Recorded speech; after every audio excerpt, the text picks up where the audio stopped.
How is it going? This is for the Tauruses and the Taurus cross watchers. Welcome, Taurus, sun sign, moon sign, all your personal planets, especially anywhere in your chart, really. But let's just jump into this. We got the Capricorn moon. Not surprised to get the stones. So 21st and the 22nd of October here for the Capricorn moon, but we are talking about Taurus, okay? So there's definitely a sense of rebuilding coming through with this Capricorn moon, okay? Not just for you necessarily, but for everybody. There's a regrowth, there's a re-understanding, a deep, deep re-understanding of the entire world, of what makes us happy, of what we want to pursue in life. All of, it's like, of all the things to hit us by surprise this year, you know, it's our own selves that are surprising ourselves the most, kind of, in a way.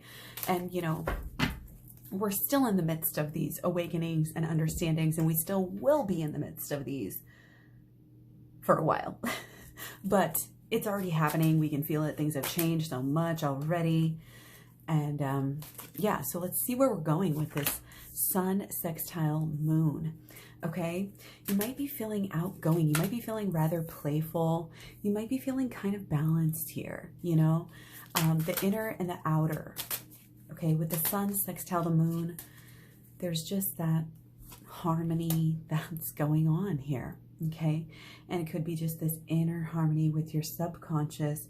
And therefore, when you have that harmony with yourself, you will naturally just have that harmony with anybody. You know, your person, your partner, your family, whoever, you know, the most significant people in your life. Okay, are always going to be a direct reflection of you, how you're feeling about yourself, how you're feeling about life, all of it put together. Okay, take advantage of this knowledge, right? Take advantage. This is rising up. We got to heal that inner child. Okay, because we're building something so big here. You know, we got to make sure that we're building the right things. All right. So we also have the moon sextile Mercury. Okay. So we might be out seeking, okay, out seeking people to talk to, you know, out doing things, taking care of things. It's a good time though for, you know, kind of this partnership and this talking things out. You might be talking out problems, might be, again, kind of in touch maybe with those feelings and able to kind of access those feelings that should be paid attention to, you know, and again, talk about them. It's a good time to talk about those deeper feelings. Okay, even though, you know, we might have some discord, we might have a lot of passion, and there might be issues, you know, causes, let's just say, sexual energy, okay, wanting to take action, wanting to finally do something, okay, especially after we go deep here. Okay, again, this is the inner child. I mean, yes, it's laugh and have fun, but that's healing in a deep way, okay? And my program down below in the description box goes through with the inner child healing, okay? And everything that leads up to that we need to know as well, like shadow work and the holistic law of attraction, okay? But again, we're feeling ambitious. We're feeling like we may not have a plan, but it doesn't keep us from being, you know, impulsive, okay? We have a lot of creative energy. Our thinking with our sun conjunct Mercury is going to be quite alert. Again, communication is good, especially with your neighbors, the people closer to you. We got this same card and this same pull on the last reading that we did for the same time period with the same deck. That's pretty awesome. Okay, who you're surrounding yourself with is important. Okay, who and what you got, you know, what are you doing? What are you doing with the people, you know, that you're talking to, that you're, you know, getting so excited about, so passionate about? Okay, pay attention to that.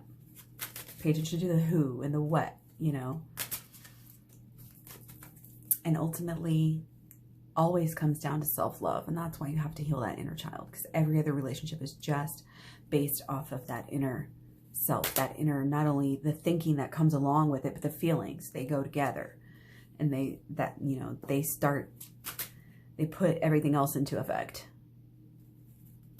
Okay. Okay. It's important. It's like, that's how you lead. That's how you lead yourself in the right direction that you want to go.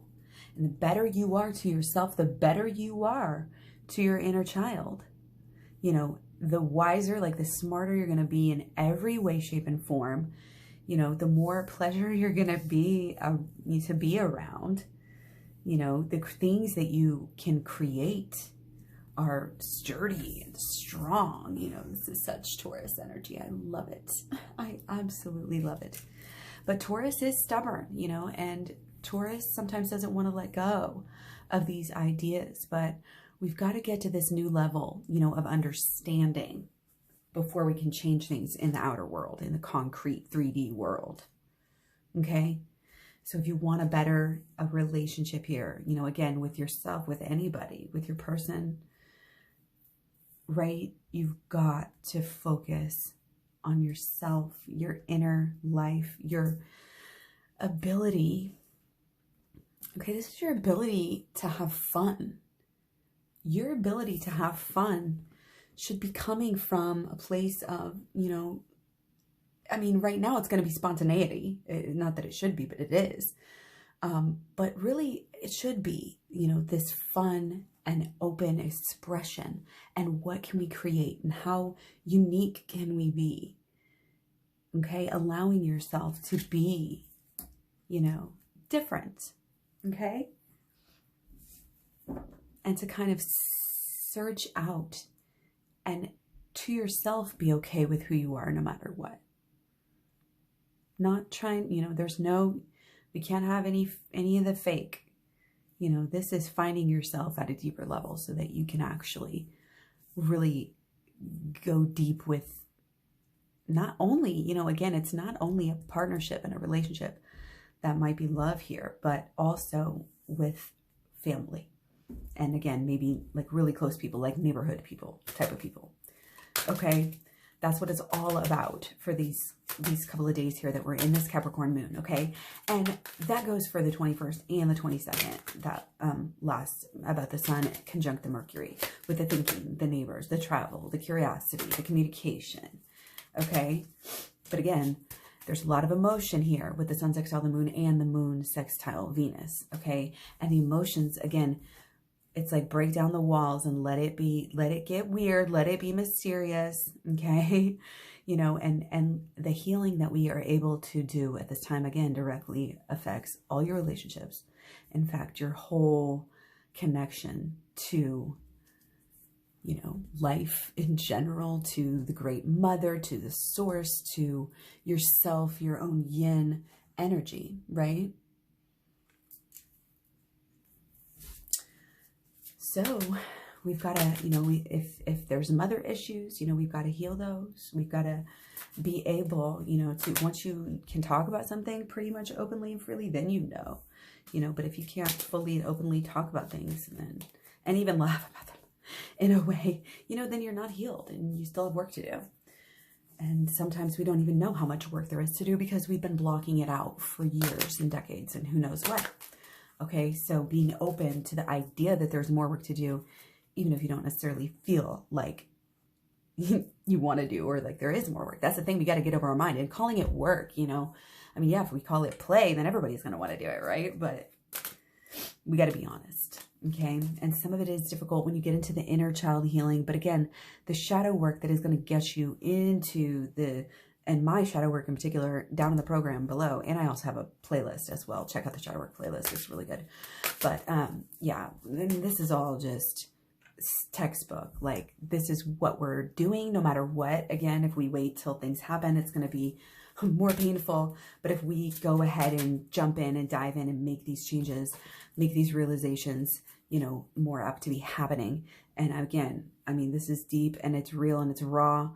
And it's what I go through. You know, it was really personal for me to do this because I was healing myself at the same time, you know, as I was doing this. And it's basically just me sharing, you know, exactly what worked for me. Okay. So moving on, again, the 22nd. Oh, I got to take a sip. My throat is dry, guys.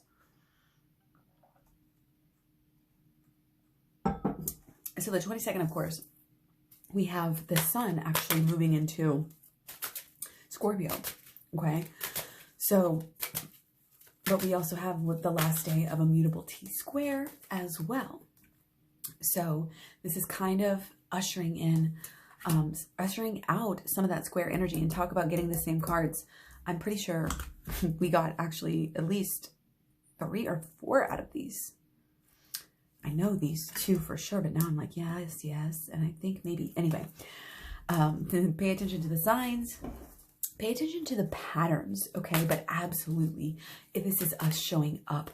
This is us recognizing, you know, the paradoxes of life, okay? And also, part of this is how certain people use that type of stuff against us. It's coming through, like, because there's still rebellion, and we have Taurus and Uranus. So I think you guys are really feeling that rebellion this year. And honestly, I feel like some of the readings, you know, for Taurus have been, you know, a little bit more like bummerish, you know, than anybody else. I know you guys, you know, have been going through this, okay? And it's kind of like almost like there's this numb, you know, feeling. But in a way, it's like we're fighting that, and we're fighting back, you know, and we're able to tap into this childlike energy, this laughing, having fun, you know, being silly, doing things in unconventional ways, you know, and it may be saying less, you know, it may be, you know, focusing kind of inward, you know, with all of your, with all of the, with all of these annoyances and this, you know, the challenges that we're having, you know, it is important to give yourself that love, of course, especially, you know, as a Taurus. It helps your creative side. So you can pamper yourself, you know, at all here. Okay. Our heads and our hearts are not as in sync as they can be sometimes, usually, on the 22nd. So, you know, watch out for that. And again, it can be something around, you know, a relationship or really more emotional things. You know, also feminines, and just like home, you know, the yin type of stuff as well. Okay. So we do have the moon trine Venus, again, very passionate, very emotional, and in a good way, loving, touchy feely in a good way. Okay, this is a good time for dates. You know, this is a good time for talking. Okay, this is just being friendly, you know. But we also have, the last thing I'm going to mention is the moon square Mars. Okay, so again, Temperance. Okay, we are very emotional. We are very passionate. We are all at extremes right now. We're stubborn as hell. You know, there's ego, there's, you know, competition that's thrown in there, really a lot of irritability right now, just an uncertainty, which of course, you know, we humans do not love. So be careful and have, you know, this beautiful, grounded, steady, you know, temperance. And again, being good to ourselves, you know, allow this friendly sextile energy, being a little bit outgoing again, being a little bit, you know, it's like using that passion, but we're finally able to get somewhere, and it is a good time to have those conversations during these days, you know, or even start to have these conversations, you know, it's just in the air, it's in the energy, and it's like it's your time, you know, it's your time to have some things work out. Just make sure and, you know, build up that energy beforehand, and only act when, you know, only really let yourself act whenever you know, have built yourself up and have really, you know, again, I always direct people to the Mood Boosters video in the Twin Flames Talks playlist. Those videos are really good on that playlist as well too, but definitely check into the program down in the description box. Thanks for all the likes, shares, subscribes, etc. Don't forget to check your other, you know, your personal planets and your person's personal planets, your people in your life, all of their personal planets as well, just to get a good grasp of, you know, what's going on. And of course, everybody just has their different charts, so, you know, you can't just do, you know, you got to do the ascendant, you know, and sun, as well as, you know, I think Moon is most important, but also Venus and relationships and Mercury and Mars. Okay, so much love, many blessings. Take care. I will talk to you guys so soon. Bye.